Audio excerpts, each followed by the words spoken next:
Hello students, I am Professor Neeta Fulchand Gaikwad. Welcome in our free education channel English Master. May all dear students, as per your request, I am uploading the new session. This is about Class 11 English Textbook Series Unit number 1, Lesson number 1.1, Being Neighborly. This is the brainstorming session. We are going to learn the question and answer. So let's learn the question and answer series. This is the brainstorming session. So विद्यार्थी मित्रांनो being नेबरलीचं हे brainstorming session आहे. Question answers आपण पाहूयात. And let start. Keep supporting, do like, share, subscribe our channel. Question number A1 first. Joe's decision to make friends with the lonely boy next door proves to be a good one. Elaborate. You may begin with Joe was a bold, friendly and warm person. So या प्रश्नामध्ये तुम्हाला काय करायचं आहे की जो ही कशी व्यक्ती होती, तिची जी पर्सनॅलिटी आहे, and how she became the good friend of her neighbour. तिचा जो नेबर दाखवलेला आहे याच्यामध्ये लॉरी. सो लॉरीशी तिची फ्रेंडशिप कशी झाली हे तुम्हाला याच्यामधून एक्सप्लेन करायचं आहे. तर तुम्हाला इथे काय सांगितलंय, आयडिया दिली आहे की you may begin with Joe was a bold, friendly and warm person. So let start. हे आन्सर आहे. Joe was a bold, friendly and warm person. She was also perceptive and she realized that Laurie, the boy next door, was lonely and needed friends. म्हणजे तिला असं जाणवलं की लॉरीला खरं तर मित्रांची गरज आहे. She also realized that he was probably shy and would not take the first step. Hence, she decides one day to go over and break the ice. म्हणजेच तिने एक दिवशी असं निश्चय केला की जायचं आणि त्याला भेटायचं. She not only makes friends with Laurie, but she also makes a good impression on Laurie's grandfather, who asks her to continue to visit them and be their friend. This is the beginning of a lifelong and deep friendship between Laurie and Joe. Hence, Joe's decision to make friends with the lonely boy next door proves to be a good one. So या answer मधून तुम्ही हे explain केलेलं आहे की जो ही लॉरीची चांगली एक मैत्रीण कशा प्रकारे झाली आणि तिने त्याला कशा प्रकारे फ्रेंडशिप म्हणजे फ्रेंडशिप केल्यानंतर कशा प्रकारे त्यांच्यात जो बॉन्ड छान तयार झाला तो या आन्सर मधून तुम्ही सांगितलेला आहे. सो जर एक्झाम मध्ये क्वेश्चन आला तर तुम्ही याप्रमाणे आन्सर लिहा. Let's learn question number A12. Read the extract being neighbourly and complete the following statements. म्हणजे हे काही वाक्य तुम्हाला कम्प्लीट करायचे आहेत धडा वाचून झाल्यानंतर. सो मी ऑलरेडी हा जो लेसन आहे तो शिकवून अपलोड केलेला आहे. I already taught and uploaded the lesson. Description मध्ये चेक करा प्ले लिंक. सगळे लेक्चर्स तुम्हाला तिथे पाहायला मिळतील. This is the A12A. To जो the fine house seem like a kind of enchanted palace. हा जो एक वर्ड आहे, हा जो सेंटेन्स आहे तो तुमच्या टेक्स्टबुक मध्ये आलेला आहे. सो ह्या fill in the blanks like तुम्हाला हे कम्प्लीट करायचंय. इथे जे अंडरलाईन केलेले आहेत त्या fill in the blanks type प्रमाणे तुम्हाला लिहायचे आहेत नोटबुक मध्ये. To Joe, the fine house seemed like a kind of enchanted palace. This is the answer. Okay. Number B. Joe swept a path. Let me just take the highlighter. Joe swept a path around the garden for Bet to walk in when the sun came out and the invalid dolls needed air. हा सुद्धा तुमचा हा answer आहे जो मी underline केलेला आहे. This is the answer. Number C. Joe entered the old stone house carrying 3 kittens and a covered dish containing black mange. Okay. Number D. In order to tidy the room, Joe brushed the hearth, straightened the things on the mantelpiece, put the books and bottles in place, turned the sofa from the light and plumped up the pillows. Okay, so this is the answer. I hope की तुम्हाला हे answer समजत आहेत. As it is तुम्ही note down करा notebook मध्ये आणि practice सुद्धा करा. सो क्वेश्चन नंबर A3 आहे. Bring out the contrast between the two houses with the help of the following points. म्हणजे आपल्याला इथे बघा हाऊस ऑफ मार्च जे सांगितलेलं आहे, मार्च फॅमिलीचं जे घर आहे, आणि हाऊस ऑफ लॉरेन्स फॅमिलीचं जे घर आहे, यांची वैशिष्ट्ये म्हणजे यांच्यामध्ये काय डिफरन्स होता. सो हाऊस ऑफ मार्च कसं होतं, ओल्ड अँड ब्राऊन हाऊस होतं. ठीक आहे. सो याच्या अपोजिट हाऊस ऑफ लॉरेन्स कसं होतं, स्टेटली स्टोन मॅन्शन बिल्डिंग होती ती. Number 2, House of March is bare and shabby, no greenery or flowers. आणि त्याच्या ऑपोजिट लॉरेन्स फॅमिलीचं जे घर होतं ते होतं well kept grounds. Number 3, House of Marchचं थर्ड जे दिलेलं आहे इथे feature that is children played all around. आणि हाऊस ऑफ लॉरेन्स होतं lonely and lifeless, no children frolicking. Number 4 आहे हाऊस ऑफ मार्चचं that is presence of the smiling mother. म्हणजे इथे हसणाऱ्या आईचा चेहरा दिसत होता हाऊस ऑफ मार्च मध्ये. बट याच्या अपोजिट हाऊस ऑफ फ्लॉरेन्स मध्ये no motherly face smile at the windows, तिथे हसणारा आईचा चेहरा कधीच दिसला नाही. म्हणजे दिस इज द आन्सर. याप्रमाणे तुम्हाला हा टेबल कंप्लीट करायचा आहे. नेक्स्ट पाहूयात क्वेश्चन नंबर जो आपला A1. आता आपण क्वेश्चन नंबर A1 कंप्लीट केला. हा A2 क्वेश्चन आहे तुमचा. Okay. The traits of the characters you may meet in the extract are jumbled.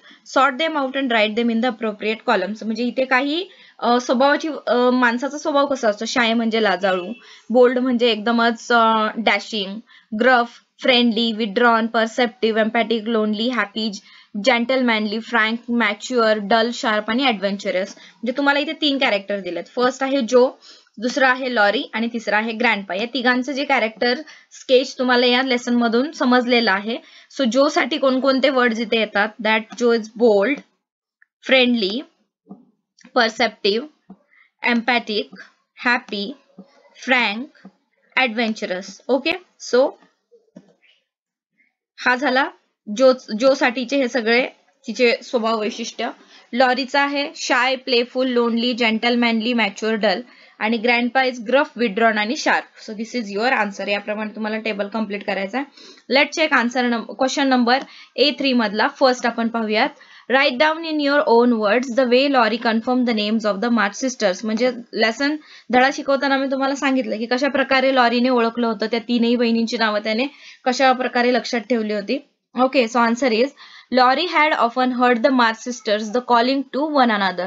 He had also seen them through the window all around the table with their mother. म्हणजेच त्या बहिणी जेव्हा एकमेकांना नावाने हाका मारायच्या तेव्हा त्याने ऐकलेलं, त्यांच्या आईसोबत जेवणाच्या टेबलावर बसलेलं त्याने पाहिलेलं होतं त्याच्या खिडकीतून. He knew that the sister who was visiting him was Jo. त्याला माहिती होतं त्याच्या तिथे त्याला भेटायला आलीचं नाव जो आहे. He then asked whether Beth was the one who stayed at home a good deal and sometimes went out with a basket. त्याने हे पण सांगितलं की बेथ चीज आहे ना, जी घरात असते आणि बाहेर जाताना बास्केट घेऊन जाते हातात.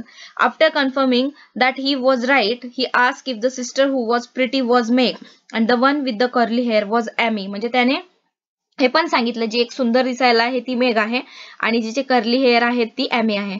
In this manner he confirm the names of the March sisters. याप्रमाणे लॉरीने तीनही बहिणींची नावं कशा प्रकारे ओळखली ते आपण आपल्या स्वतःच्या ओन वर्ड्स मध्ये हे आन्सर लिहिलेलं आहे. सो मी एकदम सिंपल लँग्वेज यूज केली आहे. तुम्हाला जरी परीक्षेत प्रश्न आला तरी लिहायला सोपं जाईल. क्वेश्चन नंबर A3 मधला 2 पाहूयात आता. Give a brief account of the interaction between grandpa and जो. ग्रँडपा आणि जो मधलं जे इंटरॅक्शन आहे, शेवटचे जे काही पॅरेग्राफ्स आहेत, शेवटचे 1 ते 2 पॅरेग्राफ, त्याच्यामध्ये आपल्याला त्यांचं जे कम्युनिकेशन आहे ते दिसतं. सो आन्सर आपण याप्रमाणे लिहूयात. Jo had been standing before grandpa's portrait when the door open behind her. Thinking that it was Laurie, she commented frankly on the person in the portrait. म्हणजेच तिला असं वाटलं, ग्रँडपाच्या पोर्ट्रेट समोर ती थांबून बोलत होती, त्यानंतर तिला वाटलं पाठीमागे येऊन लॉरीस थांबलाय आणि ती बोलत होती. She suddenly heard a gruff voice behind her thanking her and realized that it was grandpa and not Laurie to whom she had addressed her frank comments. ज्याप्रमाणे तिने तिच्या मनातलं सगळं बोलून दाखवली की ग्रँडपा तिला कसे वाटतात. सो ग्रफ व्हॉइस म्हणजेच आपण असं म्हणतो ना, वयस्कर माणसाचा जो आवाज असतो त्याला म्हटलंय की ग्रफ व्हॉइस. आणि she was embarrassed but observed that grandpa's eyes which had a twinkle in them were kind.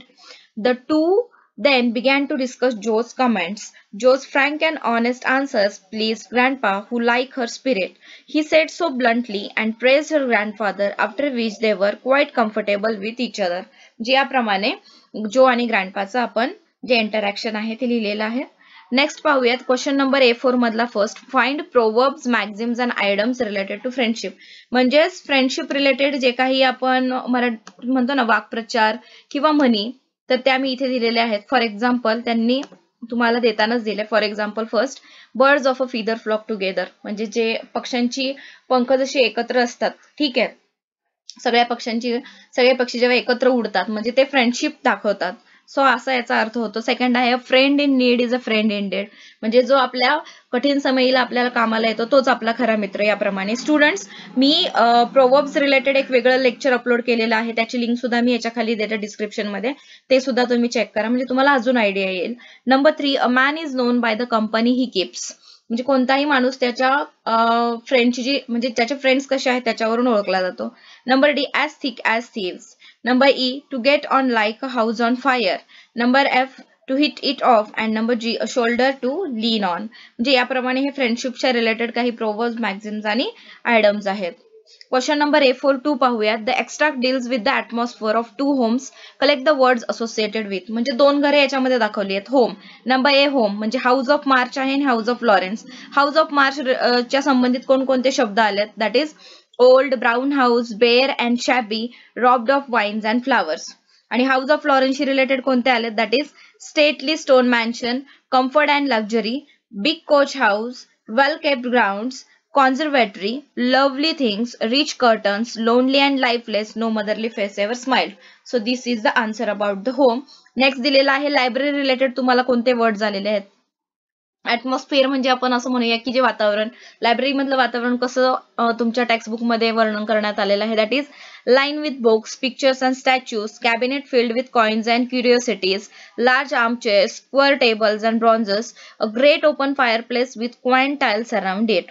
Number B, that is garden, groves and lawns, low hedge, vines and flowers, well kept ground. So students एक लक्षात घ्या, A home आहे, इथे थोडा माझा क्रम चुकलेला आहे, B library आहे आणि C गार्डन आहे. सो हे आन्सर याप्रमाणे तुम्हाला लिहायचं आहे. नेक्स्ट पाहूयात question number A5, change into indirect speech.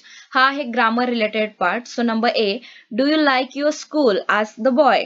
Don't go to school, I am a businessman girl, I mean, answer Joe. याचा तुम्हाला इनडायरेक्ट स्पीच मध्ये चेंज करायचा. तो कशा प्रकारे केलेला आहे? First sentence, do you like your school ask the boy, याला आपण केलेला आहे the boy wanted to know whether she like school. Okay. And number 2 जो आहे sentence, that is converted, to which Joe answered rather emphatically that she did not go to school. She further added that she was a businessman and jovially corrected the gender. Okay. So next answer आहे. Next question आपल्या indirect speech करायचं आहे. बी आहे, जो flourished her broom as she called out, how do you do? Are you sick? Laurie opened the window and croaked out as hoarsely as a raven, better thank you, I have had a bad cold and been shut up a week. So याला तुम्हाला indirect speech मध्ये convert करायचं आहे. Answer आहे, जो flourished her broom and called out to Laurie. जो flourished her broom and called out Laurie, greeting him and asking if he was sick.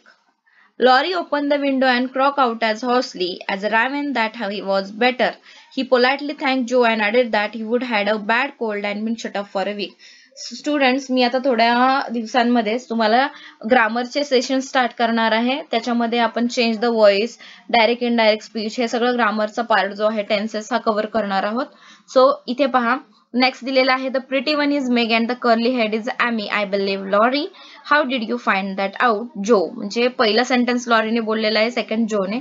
याला तुम्ही इनडायरेक्ट स्पीच मध्ये कसं कन्वर्ट करता? Laurie guess that the pretty one was Meg and the curly head one was Amy. And second, Joe asked him how he had found that out.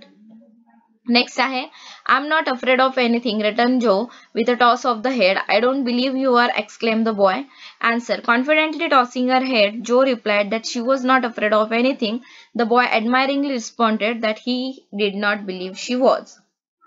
Next, question number A6 मधला first पाहूया. Narrate in 100 words an incident that illustrate the way a friend of yours made you feel happy and accepted at some point in your own words. ठीक आहे, म्हणजेच तुम्हाला तुमच्या फ्रेंडने कशा प्रकारे make you feel happy and accepted, कशा प्रकारे एक आनंदाचा क्षण तुम्हाला सांगायचा आहे. तर याप्रमाणे मी इथे एक एक्झाम्पल दिलाय. This happen on the first day of college, I was new and did not know anyone, म्हणजे कॉलेजचा पहिला दिवस होता, मी कोणालाच ओळखत नव्हते. आफ्टर द फर्स्ट लेक्चर, पहिला लेक्चर झाल्यानंतर, I went to the canteen for a sandwich. I was terrified when I saw the noisy crowd and was about to go back when I heard a voice call my name. इथे थोडा mistake आहे. I am just my name. Okay. थोडे typing mistake होते. My name. Turning, I saw that it was Shweta, my friend from school, who was a year senior to me.